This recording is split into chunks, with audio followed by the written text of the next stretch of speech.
Bienvenidos a nuestro podcast La Biblia en un año, episodio 214, El poder de su presencia. El duque de Wellington manifestó lo siguiente acerca de Napoleón en cierta ocasión. De él, yo solía decir que su presencia en el campo de batalla suponía una diferencia igual a tener 40.000 hombres más. La presencia de un líder fuerte tiene un poderoso efecto. Cuanto mayor es el impacto de tener el poder de la presencia de Dios, en todos nuestros corazones hay un hambre espiritual que solo puede ser satisfecha por la presencia del mismo Dios. Por su pecado, Adán y Eva perdieron el sentido de su presencia y desde entonces la presencia de Dios ya no fue más conocida como lo era antes. Dios es santo y todopoderoso. No podemos dar por supuesta su presencia. Solo por medio de la cruz y la resurrección de Jesucristo se hace posible que se abra un camino a su presencia y a la inhabitación del Espíritu Santo dentro de ti, para que así hoy puedas experimentar el increíble poder de su presencia. Yo les invito a que me acompañen a Salmos 90, vamos a estar leyendo desde el versículo 1 al 10. Oración de Moisés, hombre de Dios. Señor mío, tú has sido nuestro refugio de generación en generación. Tú ya eras Dios aún antes que las montañas se formaran y que las crearas la tierra y el mundo. Tú eras y siempre serás Dios. Tú traes a los seres humanos al mundo y los conviertes en polvo de nuevo. Para ti 1000 años son como un día que se va, como unas horas que pasan en la noche. Siembras a los seres humanos cada año y de mañana brotan como la hierba. La hierba crece en la mañana y por la tarde se seca y muere. Tu furia nos consume, tu enojo nos llena de miedo. Tú conoces todas nuestras faltas, la luz de tu rostro las revela. Ves claramente los pecados que tratamos de esconder. Tu furia puede acabar con nuestra vida. Eres capaz de hacer que nuestra vida se desvanezca como un suspiro. Podemos llegar a vivir 70 años y hasta 80 si gozamos de buena salud. Vivimos trabajando duro y sufriendo y de repente nuestra vida termina y volamos. Su presencia revela nuestros pecados secretos. Me acuerdo de un hombre que en nuestro grupo de Alfa que dijo que no podía entender el concepto de pecado, pues había llevado una vida y no tenía conciencia de haber hecho nada malo en su vida. Unas semanas más tarde, el fin de semana de Alfa, se encontró con Jesús y fue lleno del Espíritu Santo. Las lágrimas corrían por sus mejillas cuando contó cómo se había dado cuenta de lo llena de pecado que había estado su vida y lo mucho que le había sido perdonado. La luz de su presencia, de la presencia de Dios, revela los rincones más oscuros de nuestro corazón, aquellos pecados que nos gustaría esconder hasta de nosotros mismos. El salmista dice: Señor, tú has sido nuestro refugio, ante ti has puesto nuestras iniquidades, a la luz de tu presencia nuestros pecados secretos. Cuanto más tiempo pasamos en la presencia de Dios, más brilla la luz y se resalta nuestro pecado. El apóstol Pablo comenzó a describirse como el más insignificante de los apóstoles, 1 Corintios 15, 9. Más adelante se llamó a sí mismo el más insignificante de todos los santos, eso lo pueden encontrar en Efesios 3, 8. Finalmente, terminó por describirse como el peor de los pecadores, en 1 Timoteo 1:16. No es que se volviera peor, simplemente es que a causa del increíble poder de la presencia de Dios en su vida, se fue haciendo más y más consciente de la luz que brillaba en su corazón. Esto podría parecer muy negativo, pero de hecho para Pablo era lo contrario. Su sentimiento de sobrecogimiento estaba lleno de gratitud y alabanza porque sabía que era perdonado sin importar los fallos que había cometido y podía conocer una relación con Dios. Como cristianos podemos esperar tener esta relación que dura para siempre. Dios es eterno. Hasta los tiempos postreros tú eres Dios. Pero conocemos demasiado bien la fragilidad de la vida humana. El salmista nos recuerda que volvemos el polvo como mortales, que somos la hierba nueva que en la tarde se seca y se marchita, y que nuestro tiempo de vida habitual es 70 y 80 años. La naturaleza eterna de Dios es parte de quien Él es. Para nosotros la vida eterna no es automática ni natural, porque la paga del pecado es la muerte, mientras que la dádiva de Dios es vida eterna en Cristo Jesús nuestro Señor. Esto lo pueden encontrar también en Romanos 6:23. Oremos juntos. Repita después de mí. Señor, gracias por la sangre de Jesús que me limpia de todo pecado e injusticia. Gracias porque por medio de Él tengo acceso a la increíble presencia de Dios. Gracias porque puedo acercarme a ti todos los días y en todo momento. Amén. Acompáñenme por favor a leer Romanos 15 del 14 al 33. Pablo habla de su trabajo. Hermanos, estoy seguro de que ustedes están llenos de buena voluntad y tienen todo el conocimiento necesario para aconsejarse unos a otros. Les escribí francamente muchas cosas que quiero que no olviden porque Dios ha sido muy bueno al darme este don. Mi cargo es servir a Jesucristo.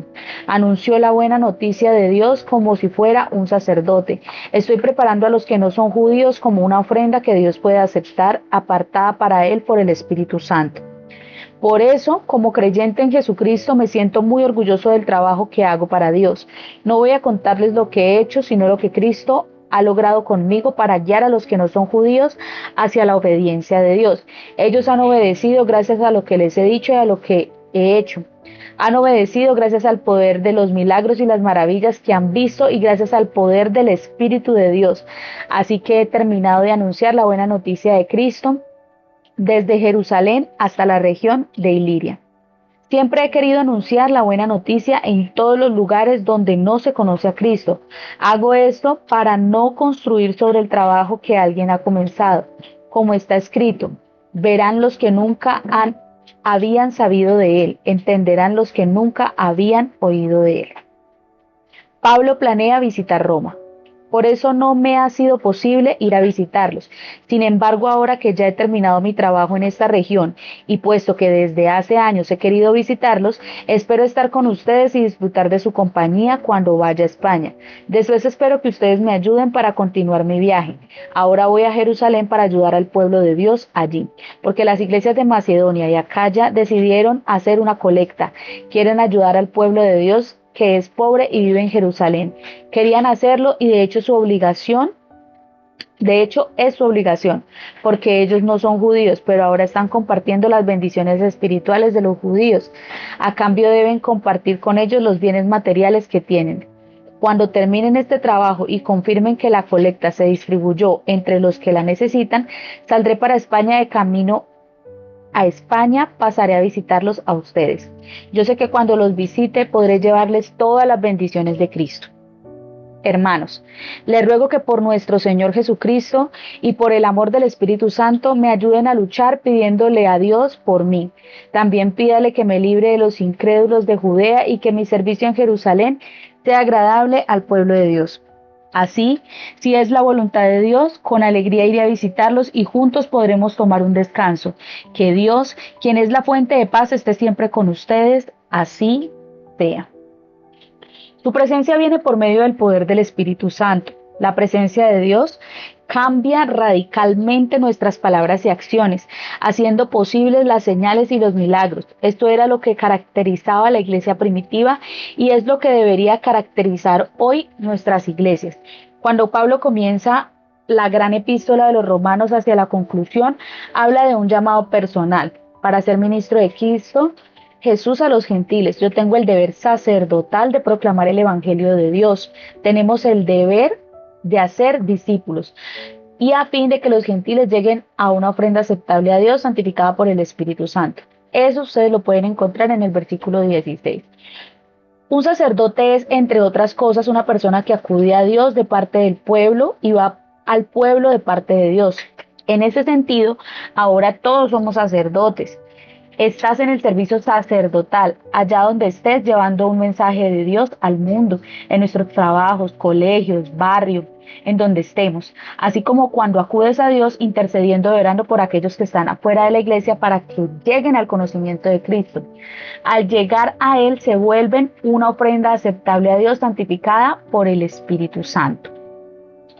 La ambición de Pablo era predicar el evangelio donde Cristo no era conocido para no edificar sobre un fundamento ajeno. Lo hizo procurando que los gentiles lleguen a obedecer a Dios y afirma, he completado la proclamación del Evangelio de Cristo por todas partes. Esto lo hace en el versículo 19. Su proclamación del Evangelio fue integral. Como Jesús, las palabras de su predicación fueron acompañadas de la demostración de la llegada del reino de Dios. Aquello supuso tres cosas. Número 1. Palabras. El Evangelio es el mensaje más poderoso del mundo. Pablo proclamó el Evangelio con palabras y eso lo podemos evidenciar en el versículo 18. Número 2, con obras. Proclamar integralmente el Evangelio no solo supone de palabras, sino también de acción. No solamente tenemos que hablar y llevar la palabra por nuestra voz, sino que también lo vean a través de nuestras acciones, con palabras y con obras. Eso lo vemos también en el versículo 18. Por ejemplo, Pablo actuó a favor de los pobres, como vemos aquí. Escribe: tuvieron a bien hacer una colecta para los hermanos pobres de Jerusalén, para servirles con las bendiciones materiales. Y por último, tercero, prodigios. La proclamación del Evangelio de Pablo conllevaba la demostración del poder sobrenatural del Espíritu Santo mediante poderosas señales y milagros por el poder del Espíritu de Dios. Eso lo pueden encontrar en el versículo 19. A la gente le afecta más lo que ve que lo que oye. Se ha dicho que lo que entra por el ojo vale más que lo que entra por el oído. Pablo da una doble porción, señales y milagros, para que lo que vea el ojo y solo una porción para lo que oigan los oídos, palabras. La venida del Espíritu Santo en el día del Pentecostés trajo un gran derramamiento de su presencia, quien ahora está presente entre su pueblo por el Espíritu Santo. Él está presente en la asamblea de la comunidad. Eso lo podemos evidenciar en Mateo 18, en el versículo 20, y está presente en tu corazón y en mi corazón. Por favor, oremos juntos. Repita conmigo: Señor, oro para que hoy restaures en tu iglesia el increíble poder de tu presencia entre nosotros.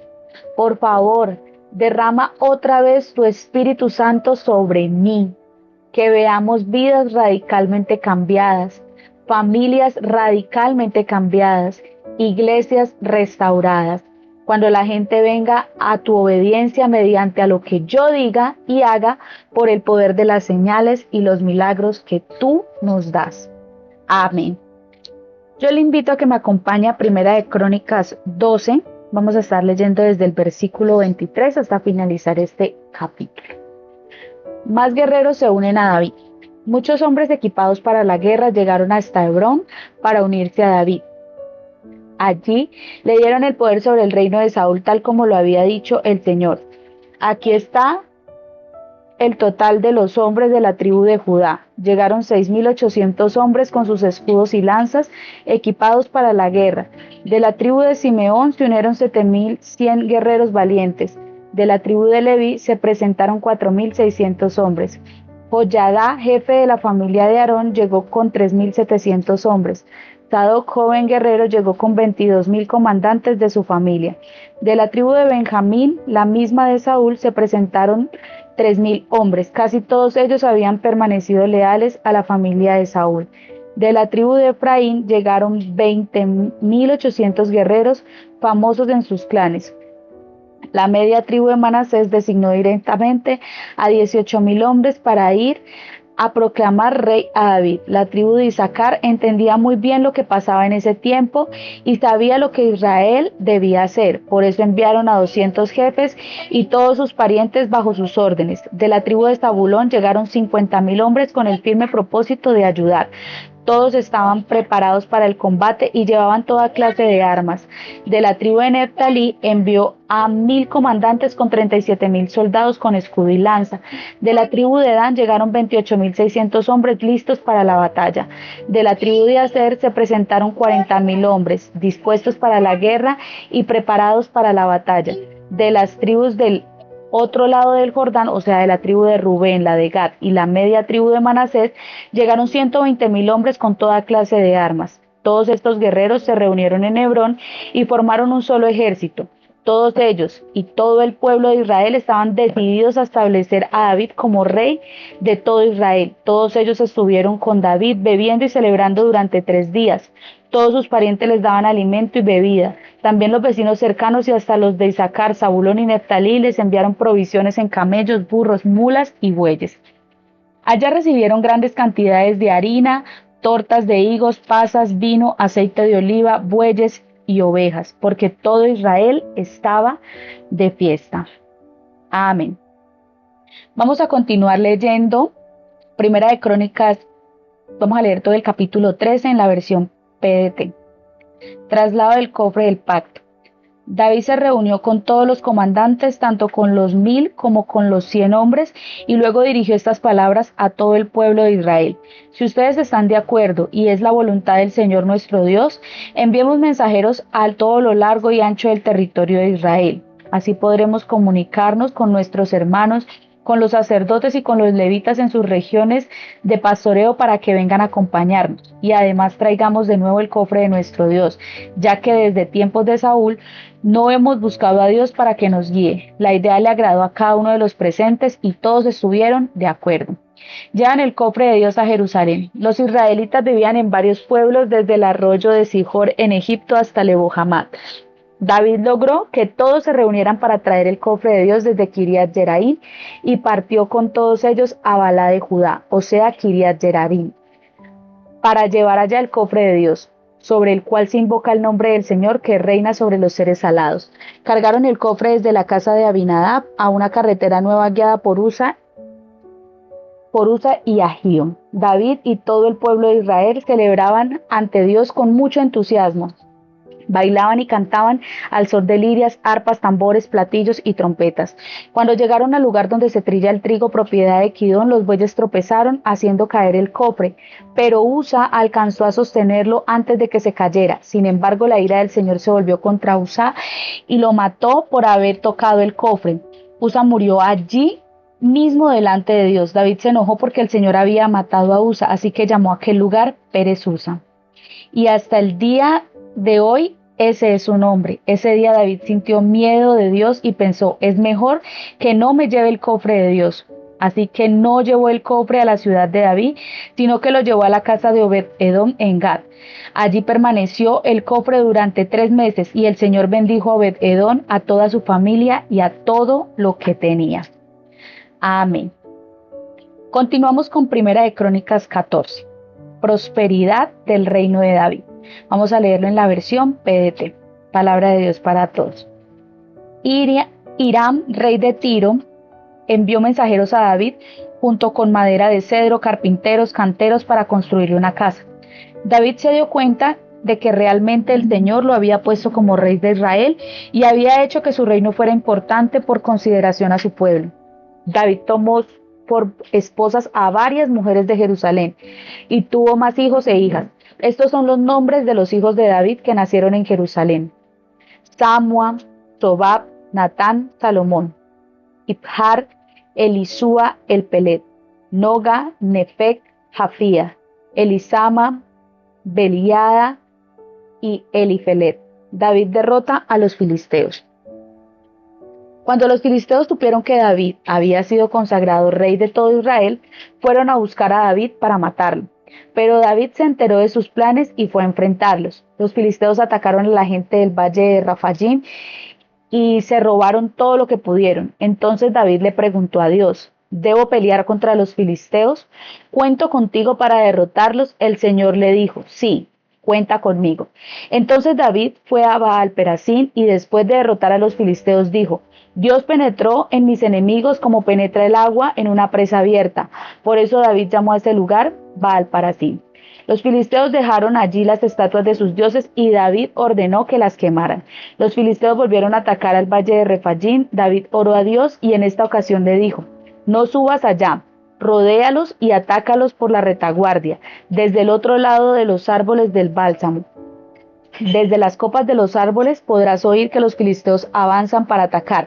Entonces atácalos, porque esa es la señal de que Dios irá enfrente de ti para derrotar a los filisteos.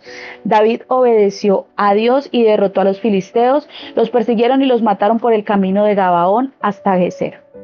Entonces la fama de David se extendió por todas las regiones y el Señor hizo que todas las naciones le temieran. Amén. Su presencia exige respeto.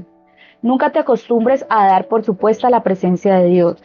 Él está presente contigo por medio de su Espíritu que vive en ti. Dios preparó a su pueblo para este extraordinario privilegio. En el Antiguo Testamento, el arca era el símbolo de la presencia de Dios. En este pasaje vemos lo importante que era. David consultó con sus líderes y después le dijo a toda la asamblea de Israel: si les parece bien y si es lo que nuestro Señor les nuestro Dios desea para traerlo de regreso el arca de nuestro Dios. A la asamblea le agradó la propuesta y acordó que así se hiciera. Fueron para trasladar el arca de Dios sobre la cual se invoca el nombre del Señor, la sacaron y David y todo Israel danzaban ante Dios con gran entusiasmo y cantaban con lirias, arpas, panderos, címbalos y trompetas. El arca era un cofre recubierto de oro que contenía, entre otras cosas, las tablas de piedra con los 10 mandamientos. Eso ustedes lo pueden encontrar en Hebreos 9:4.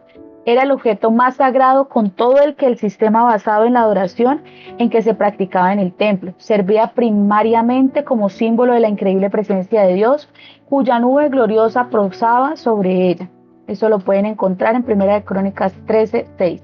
También lo pueden leer en Éxodo 25, versículo 22 y en 1 Samuel 4:7. Por otro lado, la presencia de Dios trajo grandes bendiciones. Cuando el arca de Dios estuvo con la familia de Obed-Edom durante 3 meses, el Señor bendijo a la familia de Obed-Edom y todo lo que tenía. Eso lo pueden encontrar en 1 Crónicas 3 en el versículo 14, que lo acabamos de leer. Por otro lado, se le tenía un gran respeto y cualquier cosa que le faltara al respeto acarreaba un severo juicio. David tuvo un gran respeto y reverencia por Dios y por su presencia. Como resultado, el Señor bendijo a la familia de Obed-Edom y todo lo que tenía. David sabía que su posición de liderazgo provenía de Dios y pedía la guía de Dios con regularidad para saber qué hacer, y Dios le contestaba. Eso es lo que nosotros debemos hacer: pedir la guía de nuestro Dios a diario para cualquier cosa que vayamos a hacer, y entender que el lugar en donde estamos es porque Dios nos ha puesto allí. Como resultado, la fama de David se esparció por toda la tierra y el Señor hizo que las naciones le temieran. La palabra temieran significa gran respeto, porque David respetó la presencia de Dios. Dios lo honró y lo ungió de tal manera que todos respetaron a David. Todas las naciones le temían. Oremos juntos. Gracias, Señor, porque por medio de la sangre de nuestro Señor Jesucristo podemos acercarnos al trono de tu gracia. Gracias, Señor, porque por medio de tu Espíritu Santo pones tu presencia a mi alcance todo el tiempo. Amén. Pipa añade, en el Salmo 90, del versículo 4 al 6, 1000 años para ti son como el día de ayer que ya pasó. Son como unas cuantas horas de la noche. Arrasas a los mortales. Son como un sueño. Nacen por la mañana, como la hierba que al amanecer brota la lozana y en la noche ya está marchita y seca. Nicky ofreció un funeral en el cementerio Putney Valley. Es un lugar enorme lleno de tumbas, uno entre miles de cementerios. Me impactó considerar una vez más cuánta gente se ha ido antes que nosotros y que esta vida que vivimos es muy corta. Cada día que tenemos en esta tierra es de extrema importancia. Por ello, no quiero desperdiciar ningún día. Bueno, amados hermanos, la invitación del día de hoy es para que no desperdiciemos ningún día del poder de la presencia de nuestro Dios, para que aprovechemos cada hora, cada minuto y le rindamos culto a nuestro buen Dios. Muchas gracias por conectarse a este tiempo. Recuerde que este devocional fue escrito por el pastor Nicky Gumbel de la iglesia HTB en Londres y la voz que le dio vida a este podcast es la de Surisaday González. Que Dios les bendiga.